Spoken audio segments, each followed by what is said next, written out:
नमस्कार, जय हिंद, जय भारत। चलिए मेरे प्यारे स्टूडेंट्स, आज हम आपको अपवर्त्य के बारे में बताने जा रहे हैं। इसके पहले हम अपवर्तक का वीडियो अपलोड कर चुके हैं, उसको आप देख लीजिएगा।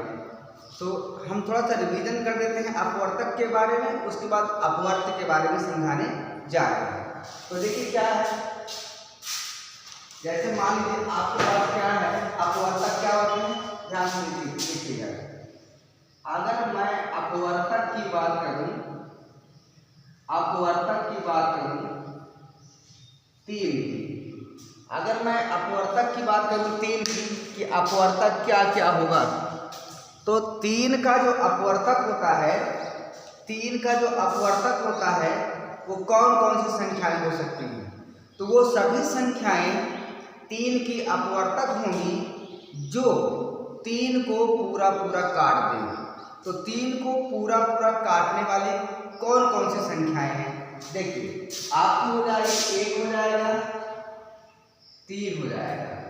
यानी तीन को काटने वाली पूर्ण रूप से विभाजित करने वाली जो संख्याएं हैं वह तीन की अपवर्तक होंगी। तो यहाँ पर एक है और तीन। इसी प्रकार अगर चार की बात करें तो चार को काटने वाली कौन कौन सी संख्याएं हैं, एक है, दो है, चार है। पांच को काटने वाली कौन कौन सी हैं, एक है, पांच है। अगर आठ की बात करूं तो एक काट देगा, दो काट देगा, चार काट देगा और आपका आठ काट देगा। और अगर मैं कहूं 16 को कौन कौन सी संख्या काट रही है, तो 16 को काटने वाली एक है, दो है, चार है, आठ है और 16 है। क्लियर? तो ध्यान रखिएगा, एक है, दो है, चार है, आठ है और 16 है। ये अपवर्तकों की संख्या होती है। तो यहाँ 16 के कौन कौन से अपवर्तक हो गए, 1, 2, 4, 8, 16। 8 के कौन कौन से अपवर्तक हैं, 1, 2, 4 और 8। और 5 के कौन कौन से अपवर्तक हैं, 1 और 5।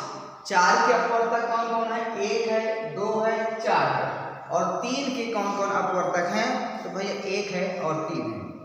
अब यहाँ ध्यान दीजिएगा, जो अपवर्तकों की संख्या है, किसी भी संख्या की जो अपवर्तकों की संख्या है वो लिमिट में होती है। यानी यहाँ देखिए 3 के केवल 2 अपवर्तक हैं, 4 के केवल 3 अपवर्तक हैं, 5 के केवल 2 अपवर्तक हैं, 8 के केवल 4 अपवर्तक हैं और 16 के देखिए 5 अपवर्तक हैं। क्लियर हो गया? ये अपवर्तक क्यों है? क्योंकि ये सारी संख्याएं, ये जो 16 के सामने लिखे हैं, सारी संख्याएं 16 को पूरा पूरा डिवाइड कर देंगी, विभाजित कर देंगी। यहाँ जो 1, 2, 4 और 8 है, ये 8 को पूरा पूरा विभाजित कर देती हैं। तो इस प्रकार से अपवर्तक की परिभाषा क्या होगी, किसी भी संख्या का जो अपवर्तक होता है वह वो संख्याएं होती हैं जो उस दी गई संख्या को पूर्ण रूप से विभाजित कर देती हैं। अपवर्तकों की संख्या लिमिट में होती है, सीमित होती है। और सभी में एक ऐसी संख्या है, एक जो सभी में कॉमन होती है, आप देख सकते हैं। और क्या इसमें जो अपवर्तकों की संख्या है, या तो वो संख्या की बराबर होगी, जैसे यहाँ देखिए 3 की 3 है, 4 की 4 है, 5 की 5 है, 8 की 8 है, 16 की 16 है। या तो उस दी गई संख्या से छोटे होंगे, यानी 16 से ज्यादा बड़े नहीं हो सकते हैं। ये रही अपवर्तक की बात। लेकिन अब इसके बाद अपवर्त्य क्या होता है, ध्यान दीजिएगा। अपवर्त्य, तो अपवर्त्य में क्या करेंगे, देखिए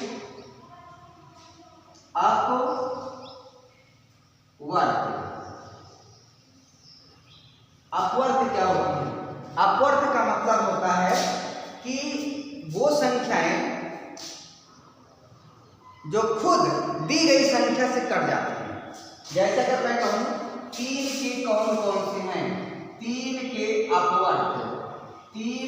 अपवर्त्य कौन कौन से हैं, तो आप लिखेंगे 3 है, 6 है, 9 है, 12 है और कितना हो जाएगा 15 ... इस प्रकार है। यानी 3 के अपवर्तक क्या है, 3 के पहाड़ा पढ़ दो, जो जो संख्याएं मिलेंगी वो उसके अपवर्त्य होंगी। अगर 4 की बात करूँ मैं, 4 के अपवर्त्य क्या क्या है, तो आपको हो जाएगा 4 हो जाएगा, 8 हो जाएगा, 12 हो जाएगा, 16 हो जाएगा, डॉट डॉट डॉट डॉट इस प्रकार चलता चला जाएगा, ठीक है। और अगर 5 के अपवर्त्य की बात करूं तो 5 हो गया, 10 हो गया, 15 हो गया, 20 हो गया, dot dot dot dot infinite. अगर मैं 16 की बात करूं, 16 के क्या क्या है, क्या नीचे तक दिखाई दे रहा है, मैं एक बार चेक कर लूं, हाँ ठीक है दिखाई दे रहा भी। अगर 16 के अपवर्त्य की बात करूं तो 16 का पहाड़ा पढ़ लीजिए, 16 हो जाएगा, 32 हो जाएगा, 48 हो जाएगा, 64 हो जाएगा, डॉट डॉट डॉट ये हो गए अपवर्त्यों की बात। तो यहाँ पर देख लीजिए, यहाँ पर आप देख लीजिए, अगर 3 के अपवर्त्य देख रहे हैं तो 3 है, 6 है, 9 है, 12 है, 15 है। अगर 4 की अपवर्त्य की बात करें आप तो 4 है, 8 है, 12, 16 है। अगर 5 के अपवर्त्य की बात करें 5, 10, 15, 20 डॉट डॉट। अगर आप 16 की अपवर्त्यों की बात करें तो 16, 32, 48, 64 डॉट डॉट डॉट। क्लियर हो गया। यहाँ पर देखिए क्या है कि जो अपवर्त्य होते हैं वो उसका मल्टीपल मतलब गुणा करने पर यानी पहाड़ा पढ़ने पर मिल जाता है। लेकिन अब यहाँ ध्यान ये देना है कि देखिए यहाँ क्या था, जो अपवर्तकों की संख्या थी वो उस दी गई संख्या के बराबर या उससे छोटे थे। लेकिन यहाँ पर क्या है भैया, जो अपवर्त्य की संख्याएं हैं, जो अपवर्त्य है किसी संख्या से, या तो उस संख्या के बराबर होंगे या तो उस संख्या से बड़े होते हैं। तो यहाँ पर देखिए 3 की जो अपवर्त्य होती है कितने हैं, बहुत ढेर सारे हैं, 3 है, 6 है, यानी इससे तो बड़ी है ना संख्याएं या तो इसके बराबर है। यहाँ देखिए 4 के अपवर्त्य या तो 4 के बराबर है या तो 4 से बड़े हैं। 5 के अपवर्त्य या तो 5 के बराबर है या तो 5 से बड़े हैं। और 16 के अपवर्त्य या तो 16 से बड़े हैं या तो 16 के बराबर है। तो यहाँ पर आप लिखेंगे, क्या लिखेंगे, नोट विशेष करके लिखेंगे आप, क्या लिखेंगे, देखिए लिखेंगे आपको वर्त्यों, जो अपवर्त्य होते हैं, अपवर्त्य, एक मिनट, अपवर्त्य दी गई संख्या के बराबर होती है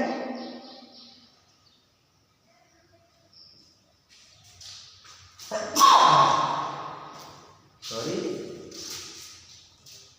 जुकाम का लक्षण होती है या दी गई संख्या से बड़ी होती है।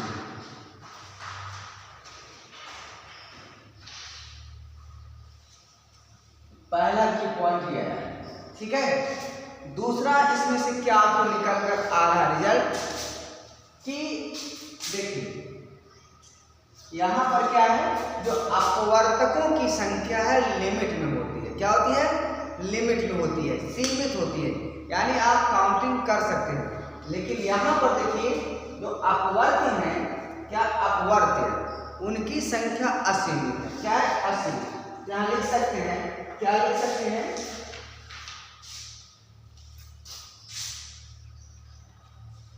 अपवर्त्यों की संख्या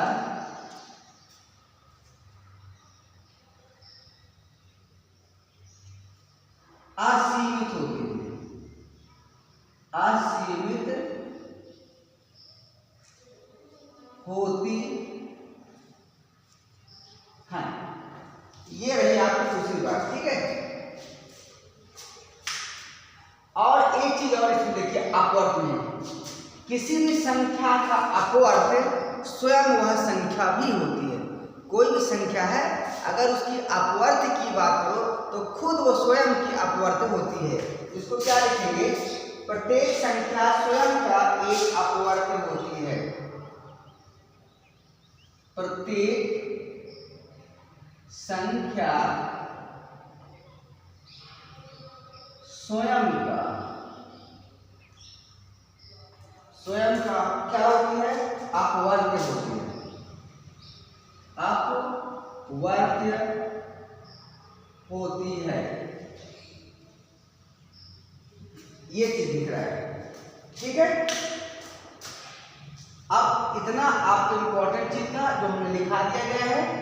ये कक्षा 6 का सिलेबस का है और ये सब एनसीईआरटी की बुक से ले आता है, एनसीईआरटी के बुक में रखा हुआ है और यही सब आपको सुपर टेट वगैरह में पूछता है, टेट वगैरह में पूछता है। तो इनको ध्यान रखिएगा। इसके बाद हम क्या पढ़ाएंगे? आपको लासा और मासा भी बताएंगे। ध्यान से आपको रखना है। वीडियो अगर अच्छा लगा तो लाइक करिएगा, सब्सक्राइब करिएगा। जय हिंद, जय भारत।